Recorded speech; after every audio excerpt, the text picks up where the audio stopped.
Hello, my loves. Welcome back to the Power Network. I'm Amy. Today, we're diving into Bryan Kohberger's time behind bars. And let me tell you, he's making a hell of a lot of mistakes. But guess what seems to be the biggest mistake to date? Well, I'm going to tell you today. From the way he's been handling himself behind bars to the choices that could completely derail his prison trajectory, we're breaking it down. Stick around on rolling credits while the rest of the Power Crew drifts in. Shout out to my Dragonflies. I love you. Cavalier's drumming his old guitar again. Words rolling out into our fire. If heaven had wings, I would steal them and fly away with you for a while. Hearing the essence of gratitude, your dreamy little smile on my lips. I miss my cue, but baby, I had you. Miss my cue, but I had you for that day. Here in the essence of gratitude, I'm back here talking about Bryan Kohberger. We just did a Kohberger live. I didn't do any talking. I just wanted the police body cam of the inside and outside of the crime scene in Idaho 4. I had seen a lot of the police body cam of the outside, but a lot of places weren't showing the inside, and I wanted to see what it was like on the inside. A lot of it was redacted, so we didn't see a whole lot more, but I'm somebody who wants to see. I want to see on the inside. So, and it was it's legally released, so I don't think there's anything wrong with looking at the inside as well as the outside. So today we're going to talk about what Kohberger is doing in prison. Yesterday, or was it yesterday or the day before? I don't remember. It was within the last few days. I did a live on Kohberger. He had written an incident report and he was naming names. And I had Lindsay Valandry on. She is somebody that was in prison in the Florida State Prison. So she was just kind of giving me her experience and expertise.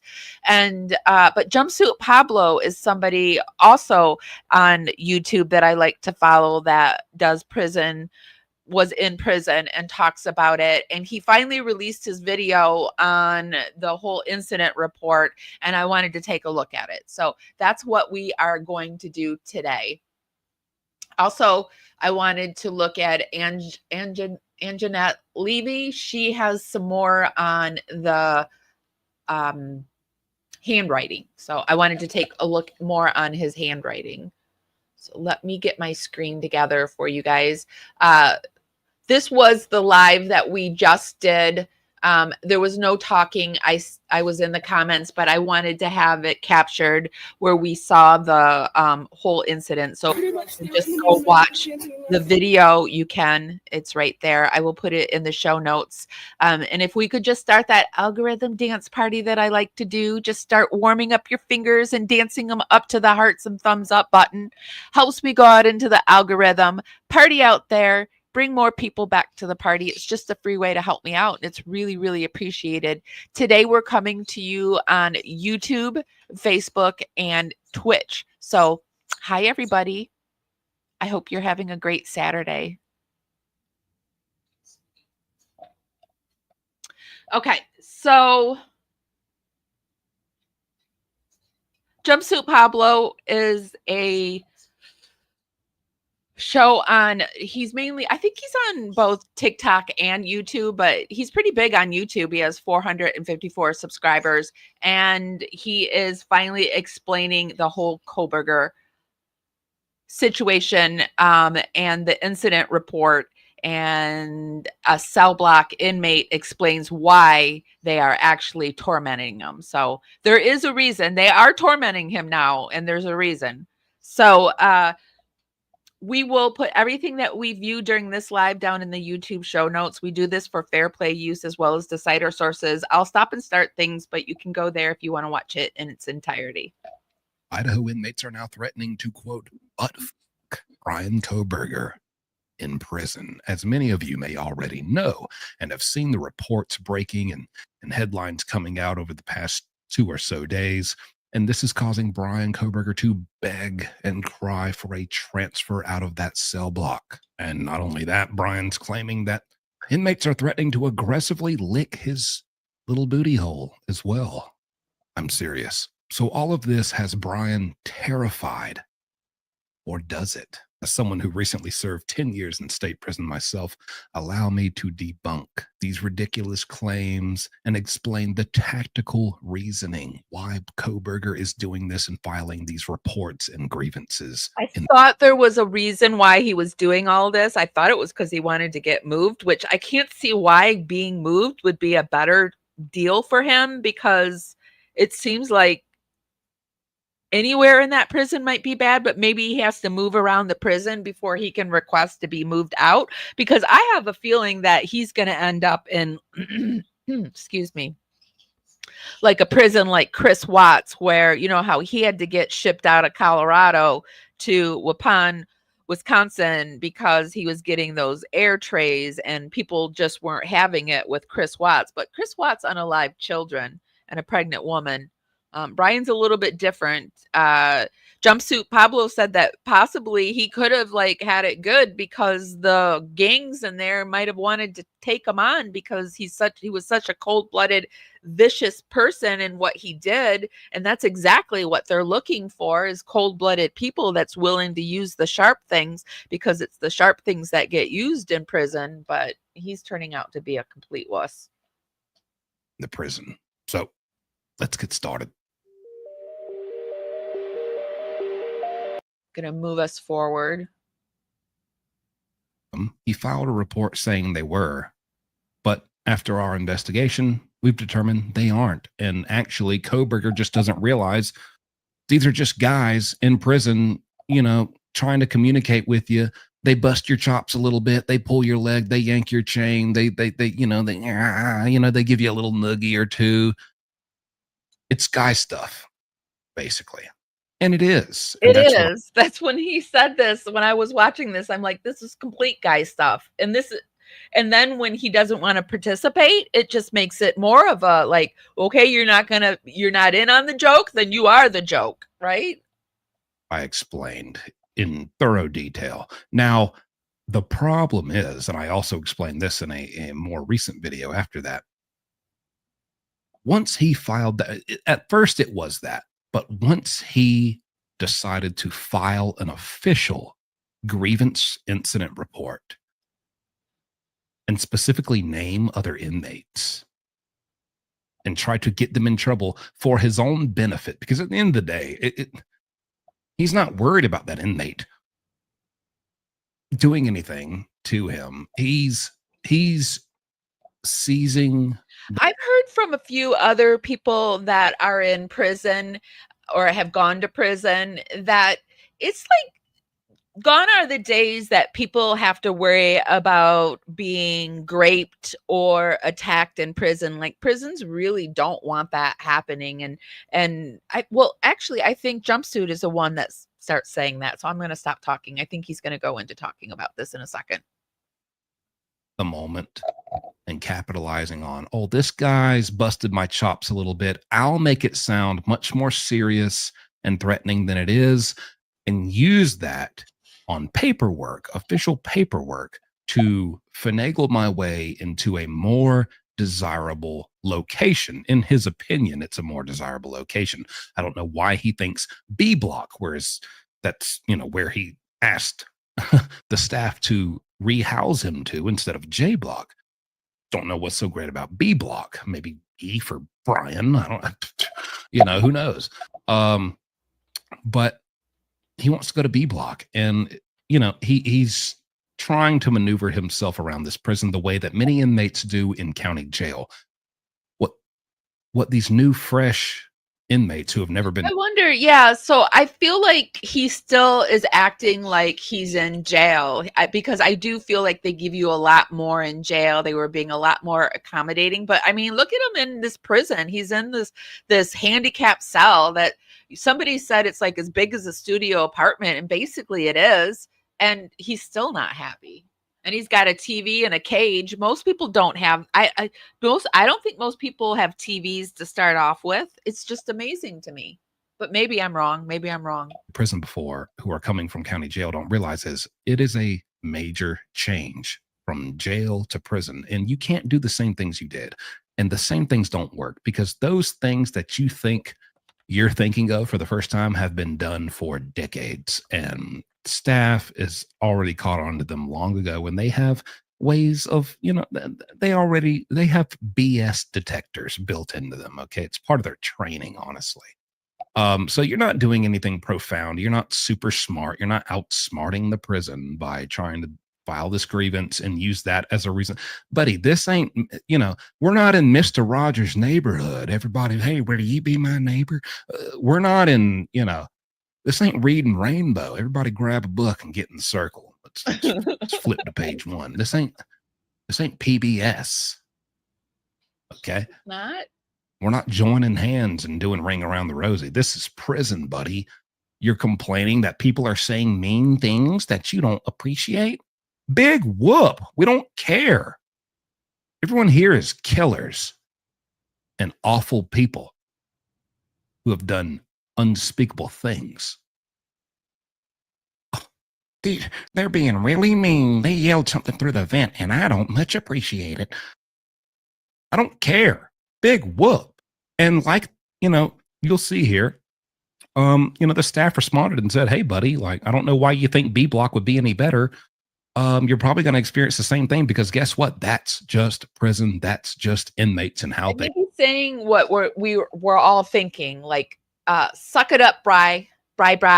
You did this to yourself, and what did you expect prison to be? So he went on a really long rant about that, but let's move it forward. And he goes into the incident report and how Bryan has got to be the world's stupidest inmate right from the jump. Named other inmates who weren't even really doing anything to him for his own benefit. He doesn't realize what he just did to his reputation, his name. Everyone's looking just like we're looking. What's going to happen to Kohberger? Everyone has opinions and speculation, but how is he really going to be when he gets in there? What is he going to act like? I don't know. He might be all right. He just screwed it up. He just revealed to the world that he's an idiot. And now I would not bet my bottom dollar or even a penny that he's going to be okay in prison because he has screwed it up big time in record time. I've never seen someone, even a non-famous person, come to prison that quick and screw it up that hard. He screwed it up and he didn't even have to because there wasn't even a problem. He could have had it really sweet from the sounds of it. Like he could have been feared, but now he's going to be mocked and tortured and yeah. So anyways, let's look at these reports. Sorry, I said it would be quick, but it turned out to be like 7 minutes. But anyways, I had to explain that. Let's get into the reports. So here's Bryan, and my Lord, what a task it is to just read this. Brother, are you? I think it's really funny because that's like one of the first things when you pop up the report, people are like, what in the world are we looking at? What is this? Who in the Crayola let that person write? What is wrong with him? But we all know what's wrong with him and what he did. So, You in kindergarten. I mean, he's like that first grader who eats crayons. I mean, your handwriting is giving. I pump the Germex bottle into the palm of my hand and then lick it. Like what? That's he what says, I like as I to do. continue the SPI phase, I wish to discuss if I may be transferred to another ad seg setting. such as B block, not engaging in any of the recent flooding / striking. I think he thinks. So what is flooding and I think he thinks B block might be cleaner, because I think what's really turning him off is the toilet flooding, which that would really get me. I would not want other people's poo floating into my cell. I just would not. That would be overwhelming for me. And I have a feeling that he might, even though he doesn't keep a cell perfectly in order, I think he is a germaphobe. And the idea of poo floating under his door and urine might be a little too much for our little Bri. Striking. Flooding. See, and I see a lot of media trying to say, oh, they're flooding their cells to torment Kohberger. Listen, flooding. This is actually why Kohberger has it right. This is why he has flooding / striking, because it almost goes hand in hand. It's like what they're doing is a hunger strike, and then they're flooding their cells, probably to protest what the inmates feel is an unjust lockdown. So even though they're only let out for a certain amount of time every day, maybe recently they haven't been getting that very small amount of time out for whatever the staff says is a disciplinary reason for something that happened in that dorm with one inmate or more inmates. Who knows? I don't know. But that's a very common thing in prison. Inmates will be like, we are being oppressed and we have to rise up, and they'll go on a hunger strike. And then they'll also flood their cells because they have to let inmates out of their cells if they flood them. And so that's kind of a thing where, inmates will be yelling through the doors and like rallying. Probably the majority of the inmates are going to work together and go on a strike. There's how truly disgusting that is. And when we were speaking with Lindsay, she said that the females do the same thing. So this is a thing this is a tactic that inmates use to be able to speak to the people higher up, because the higher ups will be coming down like, why are you flooding the cells? What's going on? Right. So, they use what they got, I guess. Real hungry boys back there who are not going to go on a hunger strike, and then they're just going to be quiet and not say anything, and they'll politely accept their food tray and eat it and just not participate in the conversation. They're not going to flood their cell. They don't want to be a part of that. And Kohberger's one of them, but the majority is probably flooding their cell, and they're all working together. That's how you basically do a protest in prison. You flood your cell every day, as many times as you can a day. You go on a hunger strike, because once you go on a hunger strike, that kind of has to officially be reported. And it's not that they think the guards care whether they, fill their bellies or not. It's the fact that they know if a hunger strike is happening, they kind of have to report that to higher ups. And that's a tactic they use to get the attention of higher ups, so that higher ups come to the prison and they can talk to them, and then they try to expose whatever the real injustice that the inmates feel, whether they're right or wrong, is currently going on. And so Kohberger, something like that is happening with Kohberger, and he's fed up. There's probably, Mr. Hypochondriac, there's water leaking into his cell, because that's, if the cell 1 or 2 rooms down from you floods their cell, well, it's going to eventually go out of their door crack, and it's just going to follow the path, and it's going to go down and like leak into your cell. And now you got a little bit of toilet water in your room, and Bryan Kohberger don't like that. No. Would you? I would not like that at all. But I'm not Bryan Kohberger, but who would like that? Although I guess, the ones that are flooding it, and if you're trying to get your point across, but why does it have to be poopy pee water? Why can't it be clean water that they flood? Or maybe it just backs up the pipes or something? Bryan does not want toilet water in his room, so he is filing complaints left and right. He says, I have not participated in the flooding or striking, as well as being subject to minute-by-minute verbal threats. Really? Minute by minute? So literally every minute of your waking life in prison, someone's made verbal threats. Give me a break. You sound ridiculous. Nobody's spending all their time. I know there's a lot of people out there that wish it were minute by minute, but that's a lot. You would think they would have to take a break sometime. And he said there's only 3 other people around him. So minute by minute with only just 3 people, that would be a long shifts, I would think. I'm doing that. J block is an environment that I wish to transfer from. If possible, I request transfer to B block immediately. I wish to speak with you soon. And here's what they said back. Here's what the staff said. I love it. They said, Mr. Kohberger, on any tier at IMSI, which is where he's at, there are sometimes disruptions to operations such as residents flooding. On J2, it is a relatively rare occurrence, and J2 is generally a fairly calm and quieter tier. I do not think that B block would be any better for you. Give it some time. Honestly, the staff is like telling them the truth. Like, nobody knows better. I mean, I would say nobody knows better than the staff, but there's probably inmates who have been there 20 years and they would know better than the staff. The staff might have been there 5 years. I mean, but you know, the point is Bryan doesn't know, and you ain't been there long enough to know. And I mean, at least all the staff knows better than you, and they're telling you. I mean, you know, some days I get assigned to work your dorm, your cell block, and then other days I get assigned to work A, B, C, D, E. I mean, I kind of got a good feel of all the cell blocks.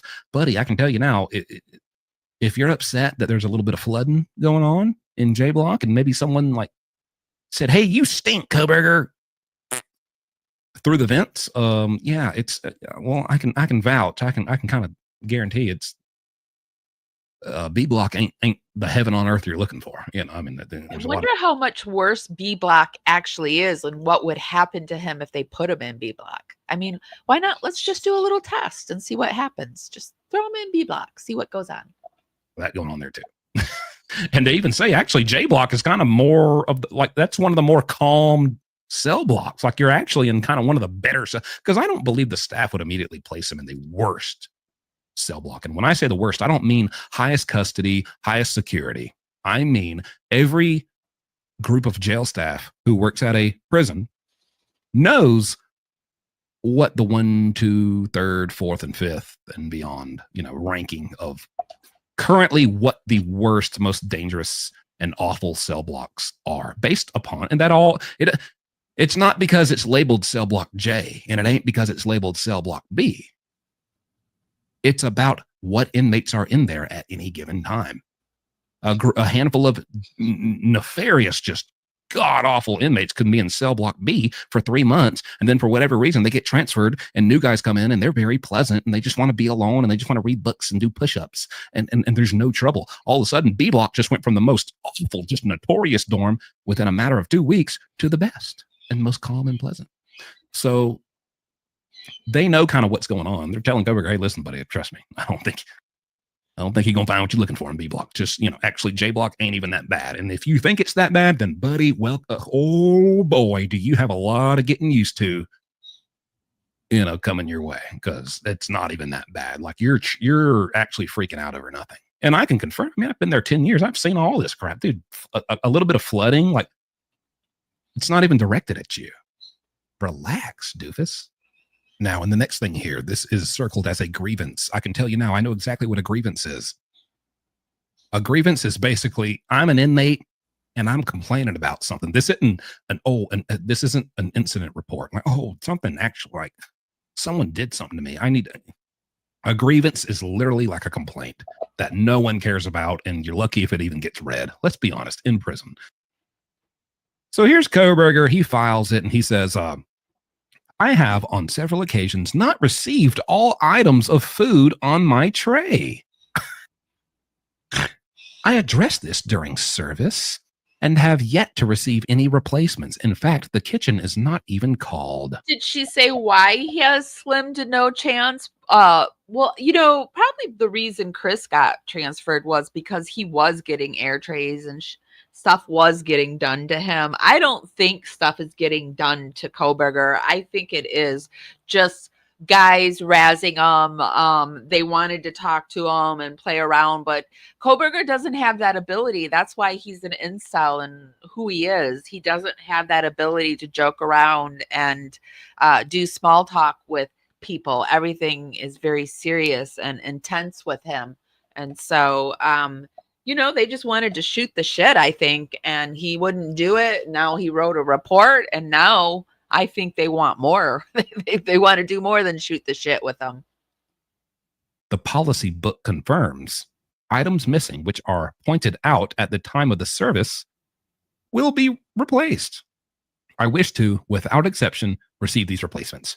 And then he says, "I've also tried to solve this problem informally by addressing the issue with the staff at the time of meal service. And then it says, I suggest the following solution for the problem. I wish for the items to be called for and items replaced when this occurs. The nutritional standard is not being upheld unless I something my full tray. What does that say? Receive? Unless I receive my full tray. Yeah. Here's the thing, buddy. Crap happens. Okay. I know that they gave you a little pamphlet and a little terms and conditions and a rule book and a policy book. They legally have to do that. Here's the policy of the prison. But the fact of the matter is, who cares? You can complain. You can say this. You can say that. No one cares. No one hears you. It doesn't matter. No one's coming to save you. No one's coming to change anything. I'm supposed to get a biscuit, 2 eggs, and a slot of grits on my tray. There was only 1 egg instead of 2. No one cares, and you're not getting an extra egg, doofus. You're not getting one. Too bad, so sad. It's prison. And honestly, like some of the biggest, like, I feel like there's always like, whether it's like in sports or in the military, which I'm not ever really, been a big prominent member of a sports team, or I've definitely never been in the military, but from what I hear, it's kind of the same thing. When a new guy comes, it's just like, you don't want to be the naive green. Yeah, it's like hazing. It's called hazing. And I'm sure everybody, like, it's like when you're a freshman, the freshmen get hazed, or when you pledge a Greek society, you get hazed, you get wore in, they poke you to see what you can and can't take. And when they figure out what you can't take, then they ride that even harder. It's just, I mean, it's humans. It's human nature. I can't say that I always love it, because, there's a lot of times where I've been teased in my life, and, but it's like, I'm a Gen Xer. I grew up on your mama jokes. And when your biggest bully was your parents, you really learn how to, take a few hits and give a few hits back. But I don't think Bryan Kohberger, who calls his mom and dad mother and father, I mean, that's what he calls them. It's not, hey, mom, it's hey, mother. It's not, hey, dad, it's hey, father. Probably not even, hey, it's probably some kind of formal, like, hello, father, hello, mother, It's crazy. To reality new guy, because he just looks silly. And there are ways and there are things that new guys do to kind of mark themselves as that guy. This is one of them. Coming in here and complaining about things that are just like, the veterans. And if Kohberger went to a sleepover, he's the dude that fell asleep first. He's the person that's getting his finger in the water. He's going to be peeing his pants. He's the one that's going to get his bra or his jock strap frozen. He's the one. Just like almost every inmate, honestly, not even the veterans, just anyone who's been there, if you've been there 6 months, you already know this is just what it is, and it ain't going to change. Get used to it. It sucks here. That's why it's prison. That's why it's a punishment. Oh, do they follow their own? Yeah, they have it on their websites and in their terms and conditions. Yes, we do this, and this for the inmates. They probably don't do any of that in reality. And if you want to complain, you're not doing what you said. Who cares? That's for the public to see and be like, oh, they're doing good at that. They're doing the right thing at that prison. They are crapping on you at that prison. And that's just for show. And if you don't realize that, you're an idiot. I mean, you look like a clown. And so if you're actually writing reports complaining, oh, one of my eggs was missing. Oh, my biscuit was missing this morning. Oh, I was supposed to get a biscuit and I only got 1 slice of white bread. Oh, I was supposed to get milk, but I got, water. Dude, nobody cares. Hey, you're damn right. Nobody's got to, hey, but. He does go on to say that at one time, like, I guess they would reimburse people for these things that were missing. But I guess they would stick them down their pants and say they didn't get like a biscuit or something like that. And the people that were running the prison, and he didn't say like any prison in general, he just said the prisons in general have caught on to these kind of tricks. And so, but I was surprised that they even would reimburse you at one time. It just seems like, sorry about your luck, maybe you shouldn't have unalived those 4 kids. Yeah. Bryan Kohberger submitted a concern form stating he has been subject to threats and harassment, recently escalating to overt sexually violent threats / statements. Kohberger stated a resident that goes by Peru, prison nickname, I'm sure, told him, I'll butt fuck you. Kohberger also stated an unknown resident of Tier 1 of J Block said the only ass we'll be eating is Kohberger's. Kohberger stated that Officer Signoria was present for the comment made by Peru. Due to Officer Signoria being on B nights, an interview could not be conducted to attempt to corroborate the allegation. Now, on August 7th, Officer Signoria submitted an information report outlining his involvement of the alleged incident. Officer Signoria recalls vulgar language being used and directed towards Kohberger, but could not identify who said what. Yeah, I'm sure he didn't know who that was. The allegation is substantiated, but due to no aggressor being able to be right, I'm sure he yelled, "Peru, shut it," or something like that. I'm sure you knew exactly who it was. Positively identified, and Kohberger saying he feels safe to remain on Tier 2 in J Block. No further actions were taken.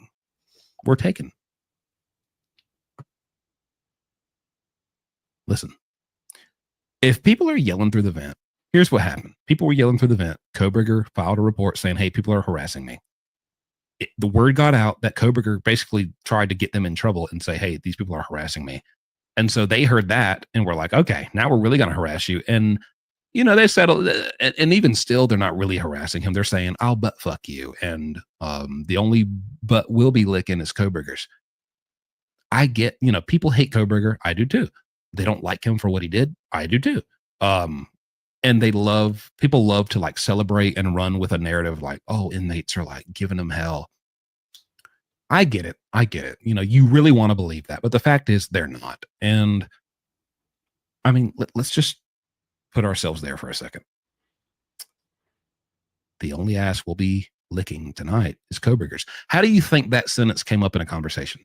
There were probably several guys talking about their baby mamas and their girls and blah, blah, blah. And maybe their baby mama didn't answer. And, oh man, I tried to tell her, like, when I get out, I'm going to lick her ass and I'm going to fucking, I'm going to do this and just blah, blah, blah. And it's like, when a guy chimes in, well, because you still got 3 years left. So I tell you, the only ass you're going to be licking is Kohberger's, and they're going to choose him as the butt of the joke because Kohberger refuses to respond. He refuses to socialize. He refuses. I like how he starts breaking it down. He gives us like how this conversation probably came up. He's somebody that was there for 10 years. He's probably heard a lot of guys yelling at each other and he probably knows. And Kohberger is just making too much out of it. Just to participate in good old fashioned, just, a couple fellas shooting the crap conversation. And he has made himself a target of bullying. It's not even, they're just, it's like schoolyard bullying because you wrote a report on these people. So now, do you think these guys are actually like plotting and planning for their moment to where they can like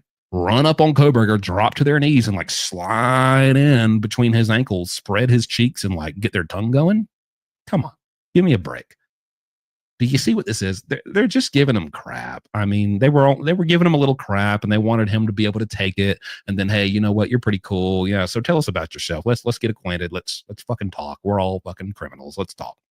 Kohberger like just went way out in left field, filed a snitch report, got labeled a snitch and labeled all types of things that come along with that.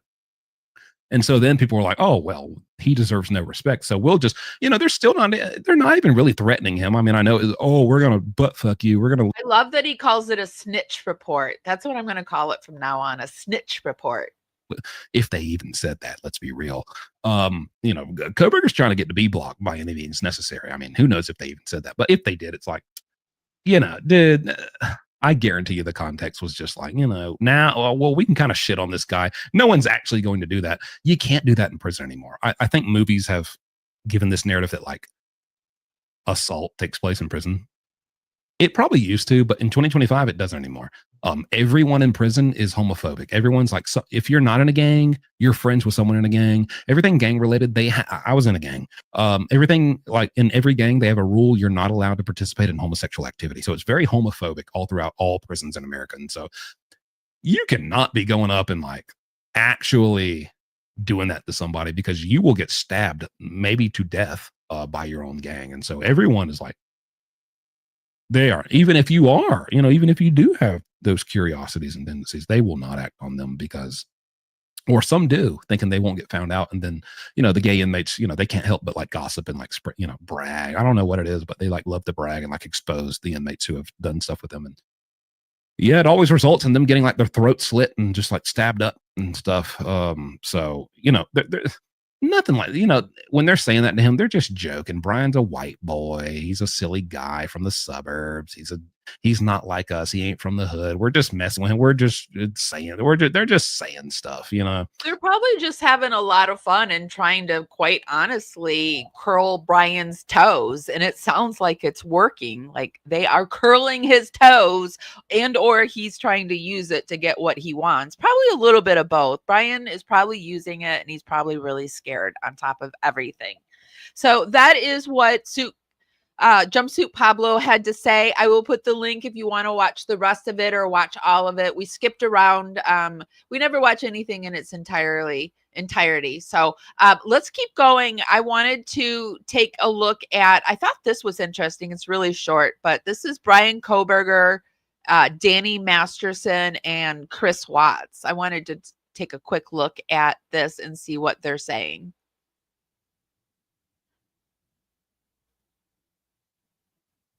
Be sure to give this live a thumbs up, guys. Helps us go out into the algorithm party out there. And if you really like my content, if you could share it to your platform or your favorite platform, that would help me out tremendously as well. Hey, Jules, did you see about that Kohberger guy? Oh, yeah. That dude is straight up gonna not survive in prison when he gets there, dude. He took out those innocent people, those youngsters in college. Okay, you guys know we're talking about the Idaho 4 that were murdered, and Bryan Kohberger, who was supposed to go on trial for it, he copped a plea. He pled guilty in order to avoid execution, but Jack's opinion is he's not gonna survive. Jack's opinion is he's not gonna make it. Jack's opinion is that the inmates are going to use prison justice, and Kohberger is not going to serve. Well, in Jack's opinion, was Jack in prison? Like, what is his speciality that makes him that his opinion would matter? That's what I would like to know, Jack. Very long. We may be seeing some prison justice with Bryan Kohberger coming up real soon. And while that's Jack's opinion, I'm wondering whether that will be the case or if they're just gonna like play with him and torture him for a while. Well, he doesn't have any money. It doesn't sound like they're playing and torturing him at all. Like Masterson. Sounds like they're Masterson just playing bought his own protection when he was in prison. So this Kohberger, I don't think he has that kind of cash that he can buy protection. Do you think? I don't know. I don't know what. No, I think he does, but because I think that he now has women sending him things, and his mom and dad seem to support him quite a bit, especially his mom. Okay, so let's just move on. Let's move on to Angelique Levy. She has, where is it? Creepy handwritten prison complaints released. I'm sorry, this is Long Crime Fix. Is complaining from his cell about his lunch, and he says inmates are sexually harassing him. I go through every grievance BK has filed and why he's already asking for a transfer. He had more of a birthing hips when he was chunky. He kind of lost them, didn't he? But was Brian one of those people? Did he have to have that surgery to the mastectomy, or I forget what it's called when a man has it? But didn't he have to have that done? Welcome to Crime Fix. I'm Anjanette Levy. BK hasn't It is Angelette Levy, but she's over on Crime Fix. Okay, got it. in prison for a month, and he's already filed grievances over food missing from his lunch, and he claims that fellow inmates were sexually harassing him. Now, I told you about these complaints last week when word started circulating that Kohberger was complaining that inmates were keeping him up and harassing him by shouting nonstop through the vents of the prison at him.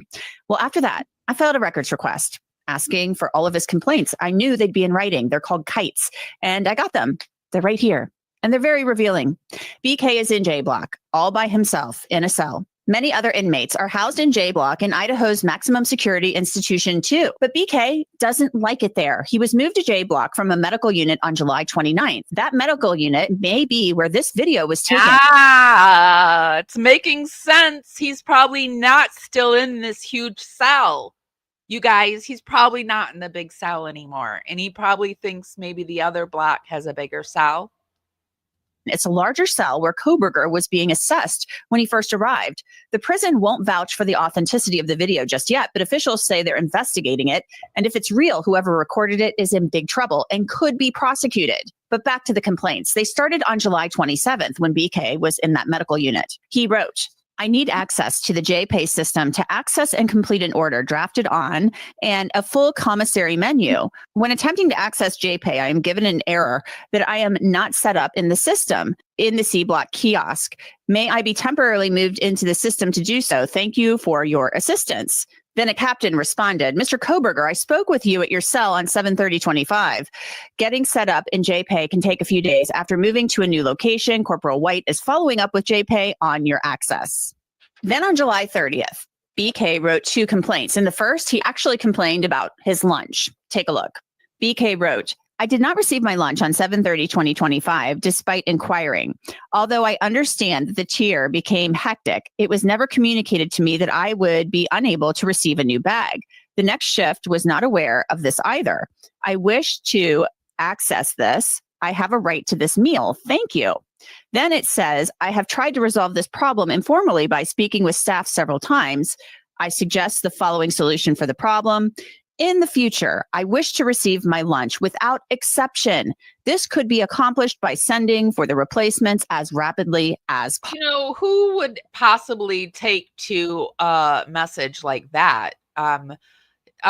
Kim says, I don't remember the exact words, but the way I took it was this: prisons do prisoner swaps in order for BK to go to another. I have heard about the prisoner swaps. Facility would be only if another prison has a prisoner they couldn't handle, that they wanted to swap. Wonder who Chris Watts and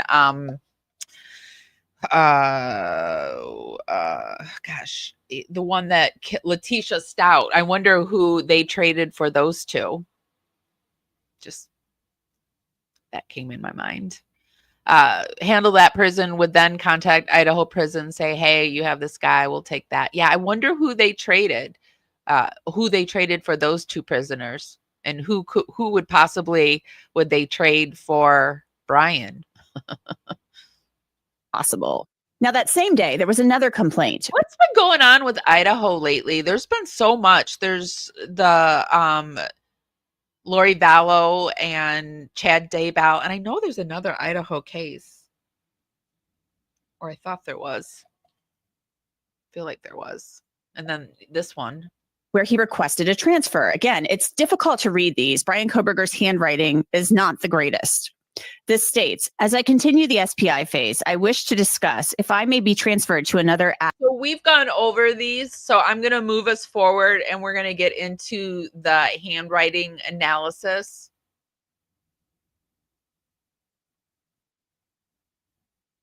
There we go. Was placed in long-term restrictive housing on July 29th in a cell by himself. He's in there 23 hours per day, but he's complained again. More on that in just a little bit. So I want to bring in Mark Weaver. He has prosecuted high-profile death penalty cases. And Mark, wow, Bryan Kohberger is really complaining about his lunch and sexual harassment. I'm not saying anybody should be sexually harassed. I'm not saying that, but let's start with the lunch. Bryan Kohberger, I feel like, thinks that this is a hotel. Yeah. This is prison, maximum security prison. He is doing 4 consecutive life sentences for the slaughter, the horrific, unnecessary slaughter of Maddie Mogan, Kayla Gonsalves, Xana Kernodle, and Ethan Chapin. He is treating it like a prison, and I wonder if he has like ideas of sugar plums dancing in his head. Like, does Bryan Kohberger think he's ever getting out? Like Chris Watts thought he was getting out. Like, I feel like Chris Watts thinks he's going to get out. Do you feel like Bryan Kohberger thinks, does he have the sugar plums dancing in his head? And he's complaining about his lunch. Not particularly self-aware. Now, most murderers have some sort of emotional problem. It's unusual to be a murderer or even a mass murderer. But when he entered into a plea bargain so that the death penalty would be taken off the table, perhaps he didn't realize what he was bargaining for, which is for the rest of his life. I feel like he's making a bit of a case for himself by writing these snitch sheets up, and so that if anything ever were to happen, that he is doing a hell of a paper trail. So, I mean, it's not if you're going to go that route, then you got to go full in, I would suspect, and just document everything. But what else does he have to do in his life now but document? People control his movements. One of the things I hated about social work, it was so much documentation. So he's just going to become his own social worker, I bet. Other people control what he eats. The inmates, who are other people, control whether he sleeps or not, because we have reports that they are yelling into the vents on shifts. They've organized themselves to keep him from sleeping. This will go on, depending on his health, for another 40 or 50 years. He seems to me to be somebody who's very into rules and regulations. He's citing the policy manual because the nutritional standard for his lunch is not being upheld, and he wants the food that was missing from his tray delivered immediately. And this seems kind of rich to me because this is a guy who's going through the policy manual, and he's really stuck on rules. Yeah. He broke the biggest rule on the planet. He murdered people. So to me, it's very, it does not compute as somebody who is on the outside. So can you square that for me as somebody who's dealt with people who've committed heinous crimes for decades? Yeah, what a strange circumstance where someone who's a PhD student doesn't understand what irony is. Complaining about rules being allegedly broken after having, as you said, violated the most serious law we have. There's so much irony in this case, considering he was supposed to be this grad student that knew about this stuff, and he made all of these mistakes. I just Googled high profile Idaho cases, and the University of Idaho student case 2022. And then there's the Lori Vallow and Chad Daybell 2019. Then there's the Joseph Duncan serial unalivings 2005. He was a serial killer who committed heinous crimes that sent shockwaves. He murdered 4 members of the Groen family and kidnapped 2 young children. Oh, Shasta. Yeah, Shasta. Oh, gosh. Yes, that case. Remember Shasta and Dylan? Oh, that one stuck in my mind for a while because I remember watching that poor little Shasta walking in a gas station. I think about that a lot. And then she was found at the restaurant. The waitresses called it in. Anyway, and then there's the unaliving of Angie Dodge in 1996. A man named Christopher Tapp was wrongfully convicted of the crime and served 20 years in prison before DNA evidence exonerated him in 2017. And then there's the Thomas Creech unalivings. He was a death row inmate known as a prolific serial killer. He convicted of multiple murders in the 1970s and 80s, including unaliving a fellow inmate with a sock full of batteries while already in prison. And then there was Lewis and Clark Valley unalivings. A chilling series of unsolved murders and disappearance occurred in the Lewis-Clark Valley region of North Idaho and Washington between 1979 and 1982. At least 5 victims. So, I mean, I feel like there's a lot. There's a lot going on in Idaho. So, what's in the water in Idaho? Just kidding. I also have this theory that everything, like, you know how they have the 5 degrees of Kevin Bacon? Is it 5 or 6? I always get that mixed up too. Hold on. Is it 5?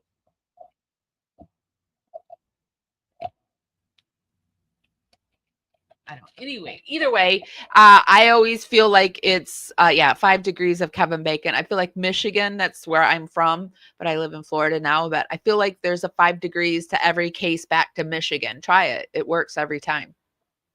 But it probably could be for every state. I don't know. I never went that far, but yeah, I noticed it when the Timothy McVeigh and all that stuff was happening. I was like, man, it seems like a lot's going on in Michigan. A lot of people connected to Michigan somehow. So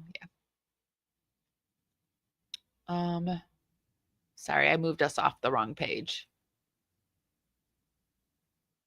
There we go. Now I will say this, so, for better or worse, most states do have rules about how the prisons are run.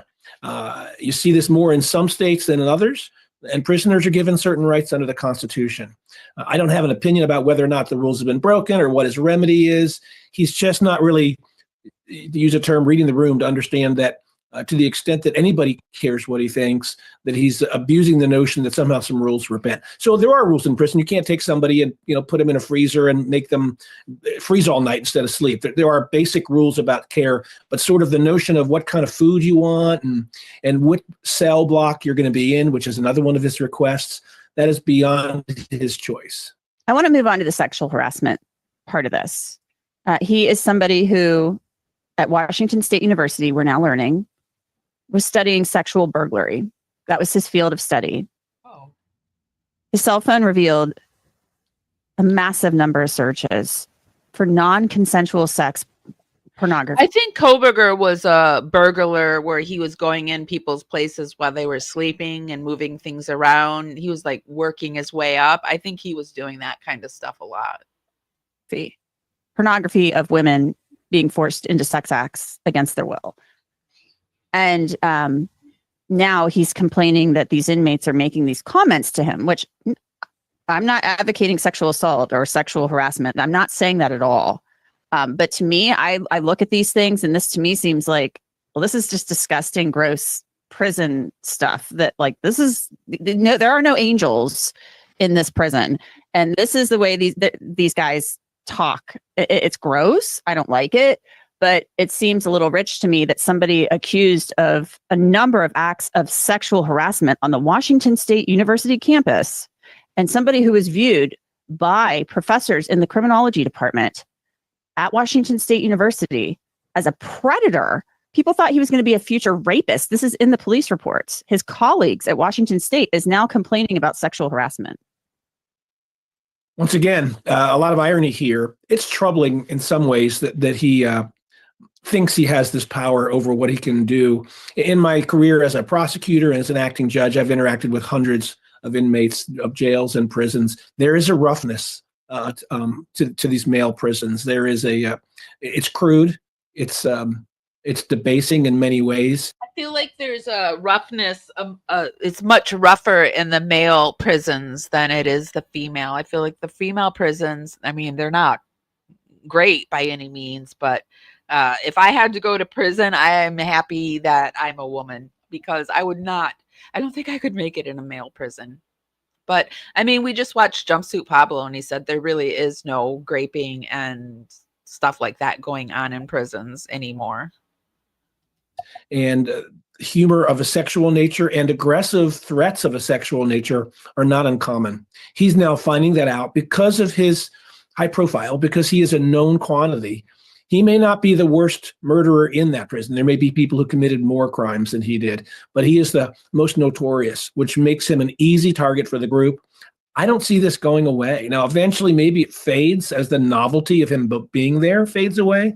But prisoners have a hierarchy system. They have a reward and punishment system, and it's a little bit of survival of the fittest, a little bit of the Lord of the Flies, and he's at the very bottom of that hierarchy.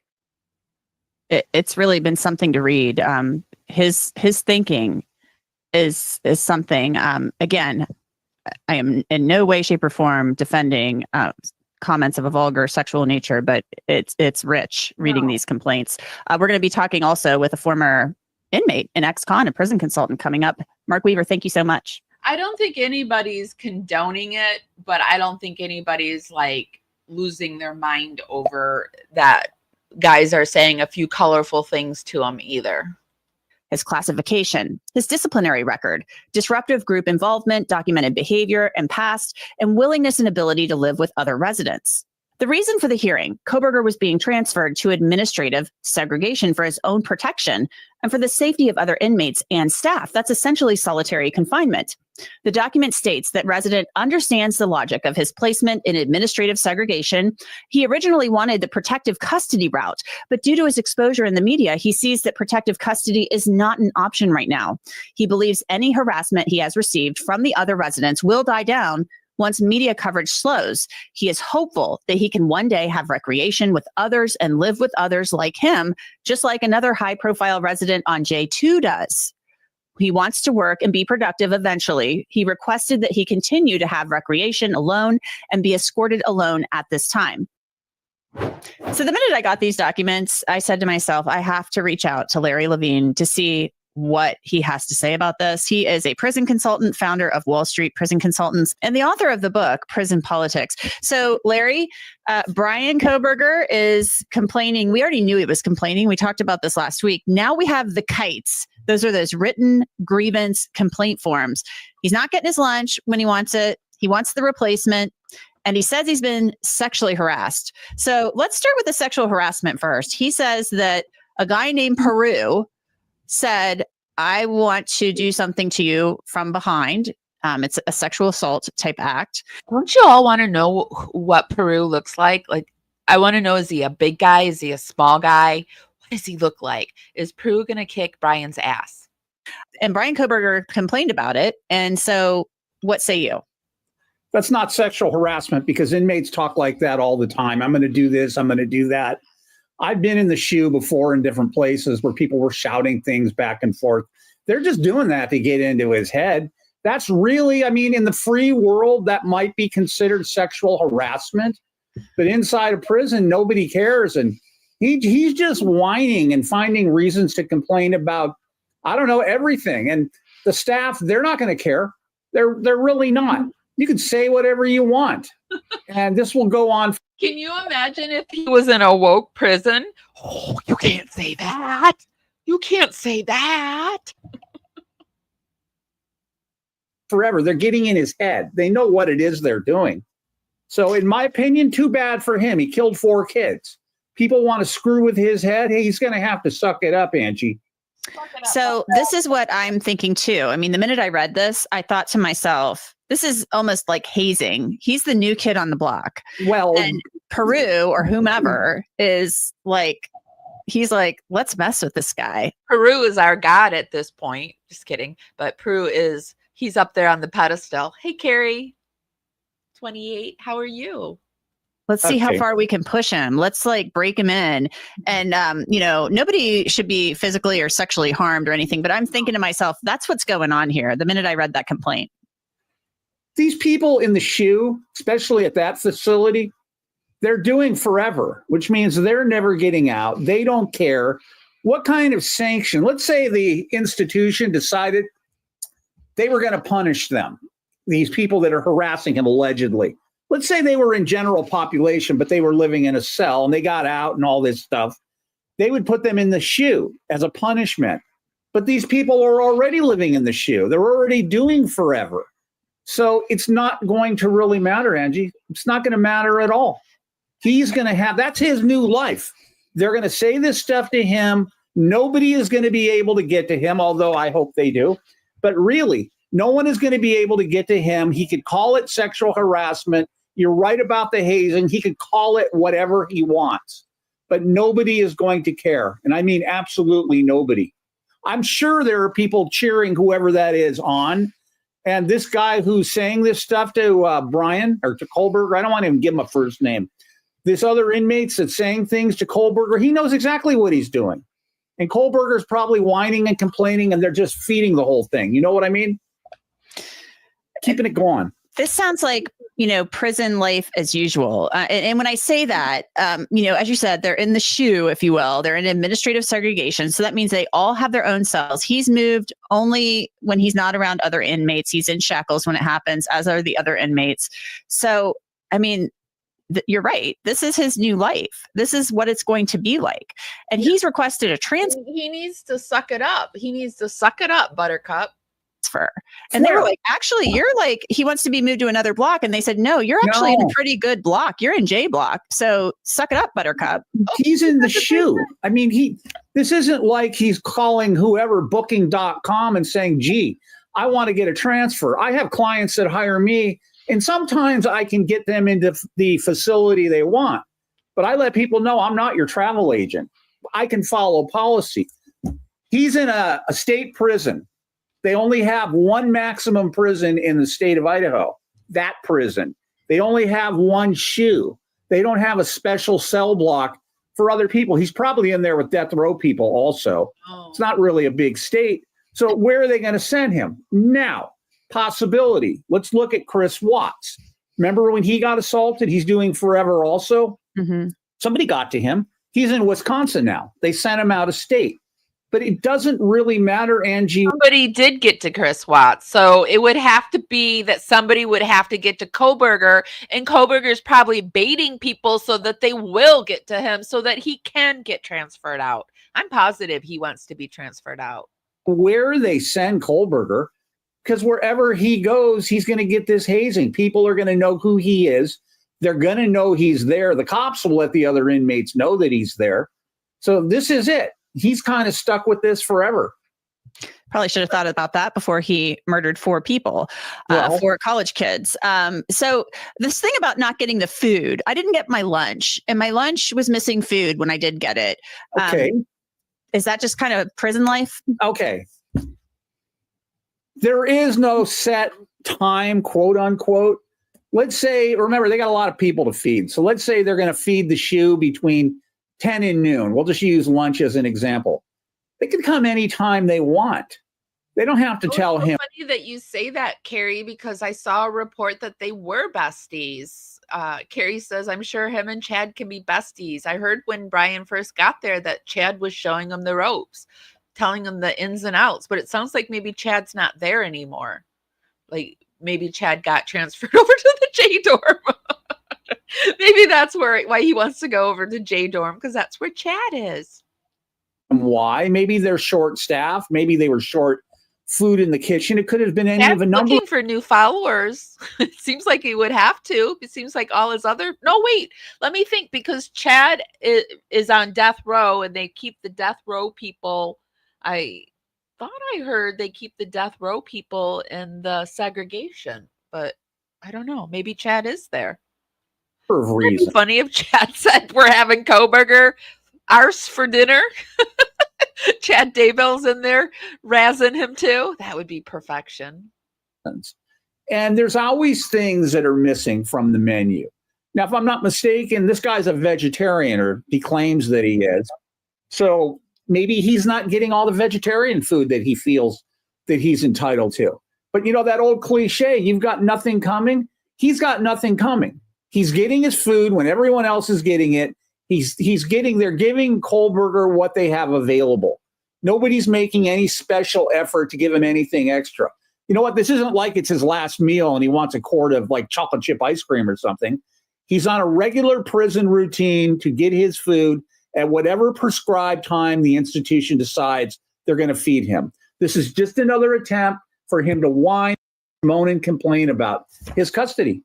And that's it. There's nothing that can be done. He can file all the grievances that he wants, and they'll just end up in the circular file because nobody cares. Yeah, it's been interesting to read these, and basically they've told him, yeah, okay, whatever. And he's talking about, well, I read the manual and the policy book, and it says the nutritional guidelines are X, Y, and Z. Well, I haven't read them, although I'm getting a lot of requests from news media to talk about this. I probably should get a copy of those guidelines through my sources. I'm sure there's a little asterisk somewhere on that page that says when available at the staff's whatever. They always give themselves an out. And he's trying to live his life and such by taking the guidelines seriously, or taking. Well, he thinks he's at the Idaho Hilton. I think the Idaho Hyatt, or maybe even the Idaho Super 8. He thinks he's somewhere other than prison. And that's where you are, Buster Brown. You are in prison, my fine feathered friend. You sick guy. Disgusting guy. I still am shocked by the people that are still like rah rah rah rah Bryan Kohberger got a raw deal or something. We did have Lindsay Belandry on. I don't know if you remember Lindsay, but we had her on the Sarah Boone case because she was in the same prison as Sarah Boone. And she went over the video, the leaked footage with us. I just wanted to show you this if you maybe missed it, or if you maybe missed it. We're going to watch just a quick second of it. And then that's all I have for today. What do you guys think about all this? Are you still invested in the Idaho 4 case? I know there's a lot of cases that we've got to, yesterday was the start of the Donna Aberson, what is it? Donna Aberson? Let me see. Adelson. The Donna Adelson case. I'm just getting into it. She's the granny hit woman. I thought it was starting on Monday for some reason, so I missed it. I was doing some other stuff. It was Florida Woman Friday, and I completely dropped the ball on it, but I've got to get us up to date on that. And then I want to do the Kentucky one where the sheriff shot the judge, and there's this whole schmexual scandal going on. And then, the little baby Horo's parents were arrested. Was it today or yesterday? Let me look really quick.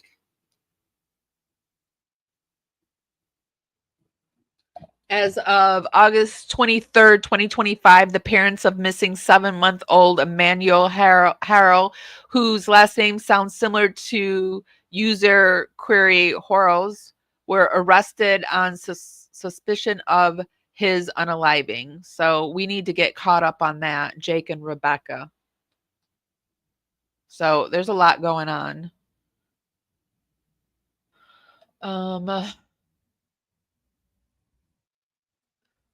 Maybe BK is trying to move to PA close to his family. Because they moved Chris Watts from Colorado to Waupun, but I guess Waupun would be closer-ish than, I don't know.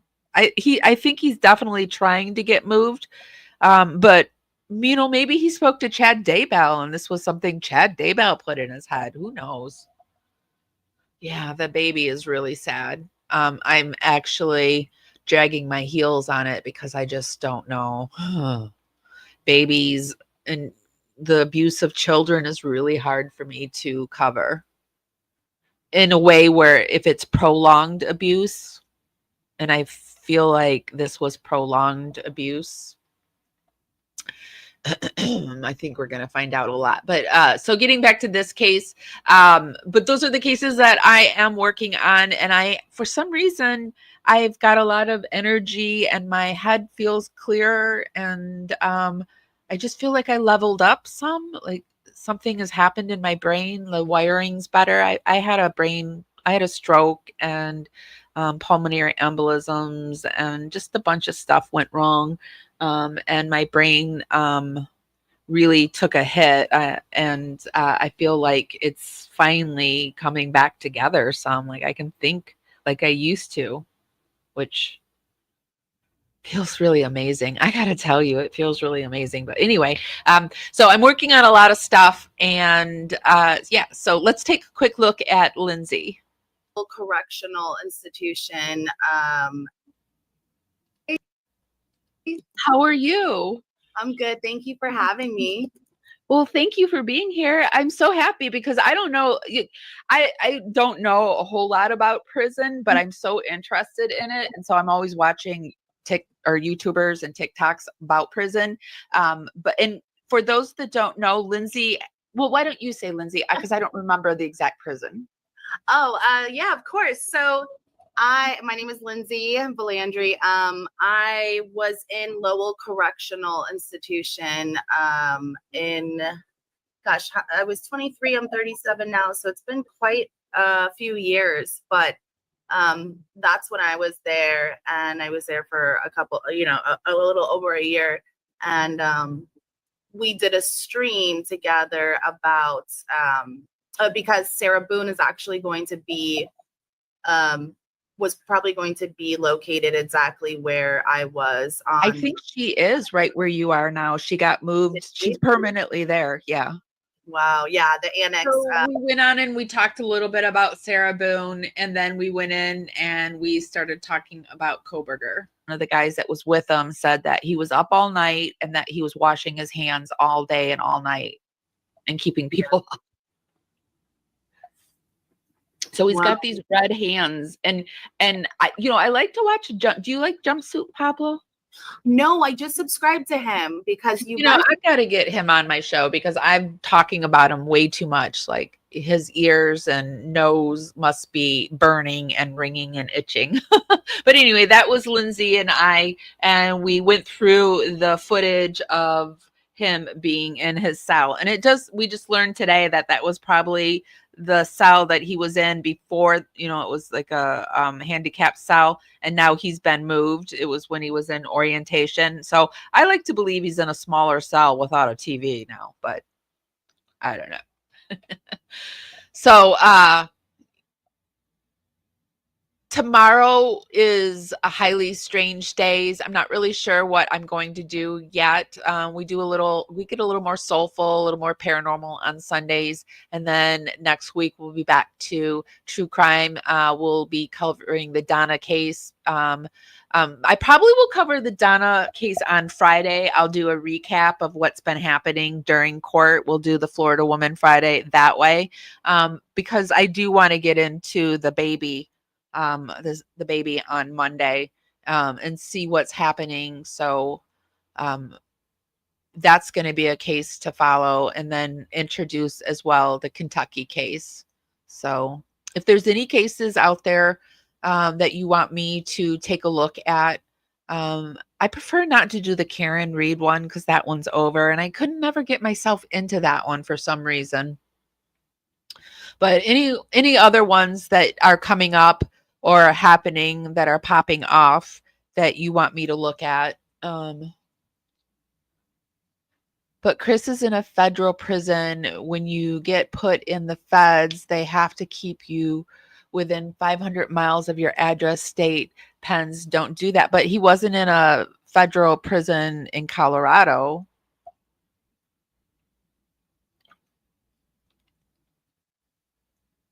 So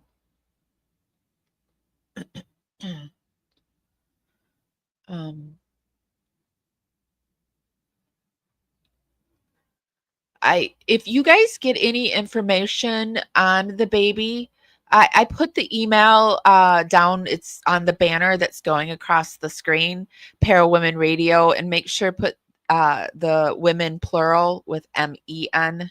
But I do have MAN. I did capture that email address too, but I always forget to check it.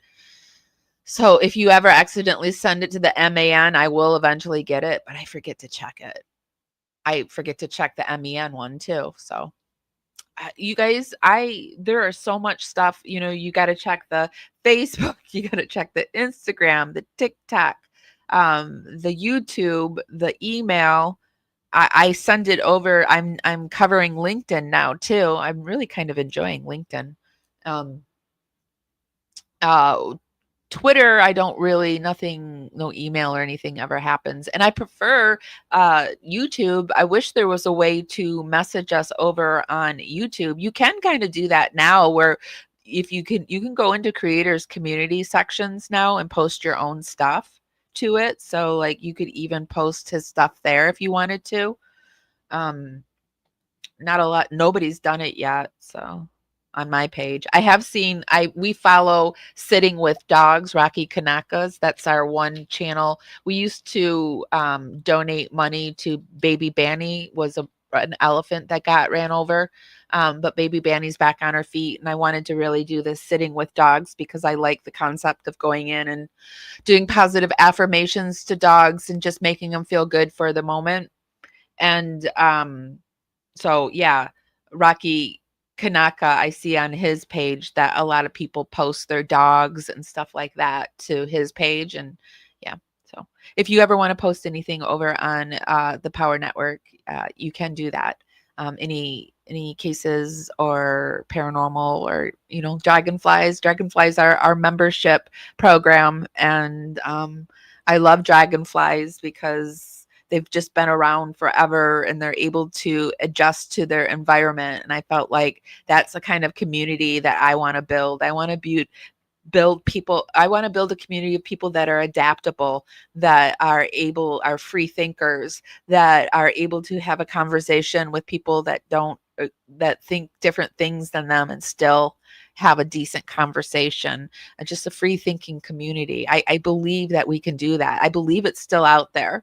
And if I have to build it, I will build it because I truly believe in free thinking. I have noticed people on both sides. Like it used to be, I was like, I'm just going to use political things, but please, I'm not turning it political, but I used to be a Democrat. And I seriously used to think that, like, because I was kinder and gentler, that I was a better person. Right. And, better than those Republicans, who were, just, closed-minded and then when you dare to have a different thought than the Democrats, then then you're a Republican and you need to think exactly like us. And, I started seeing that both sides are horrible. Both sides are horrible. If you make somebody try to think the way you think just because, and if you don't, you get shunned, that's horrible. And both sides are doing it. And that's how the world is. If you don't think the way I think, then you're against me and you're a hater. Bullshit, I say to that. You're a free thinker. Unless, if you're being, completely unreasonable and disrespecting, that's another thing. But, so I'm neither now. I am neither. And I really think there needs to be a new way, a new something, because both sides everybody's getting too extreme for me, just getting a little too extreme for this girl. And so now we've all got to find our own centers and then work from there. And that's what I'm trying to do, is just build a center for me and for you where it's safe to be who you are. Anyway, somebody help me off my soapbox. But I've been thinking about this a lot lately and what direction I want our channel to go in and how I want it to be. And yeah, if we never grow any bigger than we are, I've grown. I think I've grown the channel to be that way. The people that come through here, they have varying opinions. And I've always been somebody who loved going from group to group to group to group. I had many friend groups. I have friends that I've known since the second grade. I have many friend groups because I like variety. It's the spice of life. I get bored really fast and I like to flitter around. And, I like the church lady and I like the punk rocker, and everything in between. So, and I think that we can all find a way to be respectful towards one another. Anyway, that's what I'm trying to build here. And I hope I'm making sense, because I'm just kind of like now saying it out loud. I've been thinking it a lot lately, and now I'm just trying to vocalize it. So if I'm saying something that seems too left or right or out there, just, I want feedback. I want people to tell me how they feel. I can take straight talk. I prefer straight talk over beating around the bush. But these are the plans that I have. I am feeling pretty good. I do have the autoimmune, so I'm going to fall down from time to time, because you don't just get rid of autoimmunes. The flares come and the flares go. And, that's what life is all about. It's riding the wave. So I make complete sense. Oh, good. Good, because I'm literally just saying it out loud. I've been thinking about it for a solid month now. The only way I can say is like when I was really sick, I was bedridden at one point because I had back surgery, and then I had a stroke. And I was bedridden, using a walker and a wheelchair. And I had been getting better. I had been working with physical therapy, and I had decided like, I'm going to get better. And at the same time that I decided I was going to get better, my family decided that, well, they had been taking stuff from me. And, you know, if I got better, then I would be aware of what was happening. And I was getting better, but my whole life was falling apart as I was getting my physical health back. But there was this one day, you guys, that I rolled out of bed and I was able to stand fully upright. And I tell you, I noticed the world was different because I was at a different vantage point. I had been perpetually hunched over or pushing a walker around or down in a wheelchair. But it was that one day where I just stood fully upright and I was like, wow. And I had leveled up. And last month-ish, the same thing happened. I got out of bed and I stood fully up, and it was different though. It was different because I was already standing fully up, but the lights turned on in the world, and I can think again, and it's just different. I don't know what's different. Like, it's brighter out.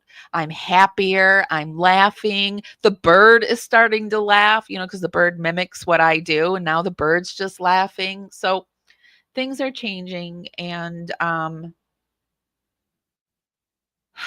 my heart's beating fast telling you guys this because I haven't vocalized this yet to anybody because I didn't know if it was real, right? I didn't know, like, maybe I was just having a good day, right? But anyway, that's what's been happening. And I'm feeling like I want to do more. I can do more. I can think better. I can put shows together better now. I can do it faster. I can multitask. Today I was doing a show, doing a video, making a TikTok. And when I could, like, because it takes a while for things to upload and stuff like that. And so I would stop and I would move over to this other thing and start working on that. I couldn't do that before. I could only work on one thing and focus on that one thing, and it would wear me out and I'd be done for the day. So something has changed. Anyway, you guys, I've rambled enough. Thank you guys for being here and listening to me. Those are the plans. If you have any requests for tomorrow for what you want us to do on, you want paranormal, do you want something soulful, do you want something uplifting, do you want something scary? What are you in the mood for? We're also coming up on our birthday in October, so I'm going to start planning our birthday celebration, and then we do this thing in December called Live Miss, where we do 25 days to Christmas. We do a live a day. So we'll be also taking requests on who you want to see on the Live Miss, past guests, future guests, and what topics. So there's a lot coming up. Okay, guys, I'm going to go for real. Thank you guys for being here. A special shout out to our Dragonflies. Dragonflies are the people that are over on our YouTube. It's our membership. And if you want to help us out a little more and I give you a little more, well, here, let me go out telling you about the Dragonflies. But before I go, I want to say this. You guys mean the world to me. You've watched me. You've been here. Well, some of you've been here for I've been doing it for about 2.5, 3 years. You've watched me actually heal and get better. And I appreciate that. And those that are just coming in, well, you get to see the new improved me. And I appreciate that too. And you've made a huge difference in my life. And if nobody's told you this today, and even if they have, I'm still going to tell you this. I love you guys so, so much. And I'll see you next time. Bye, guys. And if you're not subscribed, why are you not subscribed? I would really, really, really love to have you as a power subscriber. If you really like my content, be sure to become a Dragonfly, and that's our membership, and it's $2.99 a month. I release all my videos early. We have special emojis over in the chat room. I kind of share things ahead of time with my Dragonflies, and I go live sometimes just for the Dragonflies. It's a way that I can support you guys and give you more content, and it's a way for you to support our channel. It's $2.99 a month, and I would love to have you. I miss my cube, baby, I had you. Miss my cube, but I had you for that day. Here in the blue, I'm falling deep. Be sure to give this live a thumbs up. Helps me go out into the algorithm party out there. Bring more people back to the party. It's just a free way to help me. Baby, I'm dancing with you tonight, and it feels fine, feels fine.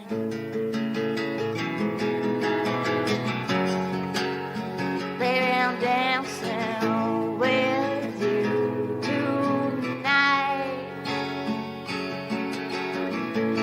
Here in the blue, I'm dancing and falling out, hoping for some time with you.